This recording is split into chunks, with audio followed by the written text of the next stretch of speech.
Former workers on Married at First Sight UK have told BBC News that senior staff had an unhealthy focus on whether cast members were having sex. The claims follow a Panorama investigation into welfare standards on the Channel 4 series. Lawyers for its production company, CPL, say the allegations from 5 former workers represent a small minority of all the crew members who've worked on the show, while Channel 4 said contributor welfare is always its primary concern. Our culture correspondent Noor Nanji reports. Married at First Sight sees single people agree to marry total strangers after meeting for the first time at their mock weddings. According to several of the former workers we spoke to at Married at First Sight UK, there was an emphasis on sex from the outset of filming a new series. Most of those we spoke to have requested to remain anonymous as they still work within the TV industry, so their testimony has been voiced by actors. I raised concerns that some of the couples might not want to share a bed on the first night. A senior member of the production team told me, "Don't you get it? We want them to sleep together." Crew members also made bets on who would sleep together first. The bets were not for money, but it was clear that this was all a joke.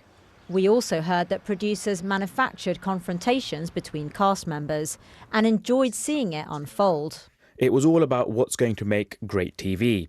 When the friction was high, there would be lots of people watching in the gallery, and it was sickening how into it they were.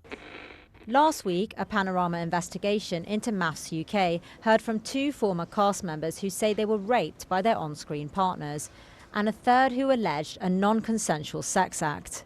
Their on-screen partners have denied all the allegations against them. Some former cast and crew have been more positive about their experiences on the programme. Lawyers for the production company CPL say cast members are told there's no expectation to share a bed on their wedding night. They say contributors are not pressured in any way and that CPL doesn't recognise the allegation that staff took bets on whether couples would have sex. They also say CPL refutes any suggestion it prioritises entertainment over the welfare of contributors.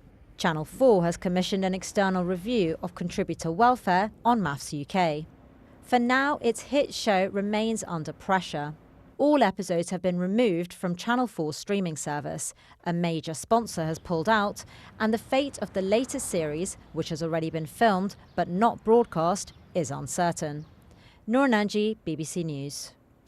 Well, Noor joined me earlier on what's next for Channel 4. It's been a really difficult week for Channel 4's hit show. We had our Panorama investigation last week, which revealed rape allegations from 2 former cast members on the show. We should reiterate the men have denied all of the allegations against them. Since our story went out, we've been contacted by a number of other former cast members on Married at First Sight UK raising concerns. Now you have this fresh testimony from workers as well. And I think, what is interesting about this testimony from workers that we've gathered is that to some extent it shines a light on the context in which these allegations may have arisen, and obviously they're saying what they think it was like from the inside. And I think what we have to reiterate as well is that this is just a handful of workers, and we heard there that CPL says that a lot of people have had positive experiences on the show, but I think you could also say that any producer on a reality TV show may have been looking for things like drama and confrontation. It goes with the territory. But at the same time, when you have the specific nature of Married at First Sight UK, which is a format which is structured around intimacy, you can see how there are greater risks in that sort of format. Now, another thing that I've found really interesting just from doing this investigation has been the response that we've had from both Channel 4 and also the production company CPL. So as much as 2 weeks ago, when Panorama was presenting our allegations to Channel 4, their position that the allegations that we presented to them from former cast members were wholly uncorroborated. Then came a change of tone, if you like. Its chief executive said that she was sympathetic and later on issued an apology. CPL, the production company, for their part, have insisted that their welfare processes are gold standard. But in their latest correspondence with us, they have said that some of the former workers that we've spoken to may have had an axe to grind against the company. And I think that may raise concerns, or questions at least, about how they, and indeed Channel 4, are handling some of these concerns from both former cast and crew.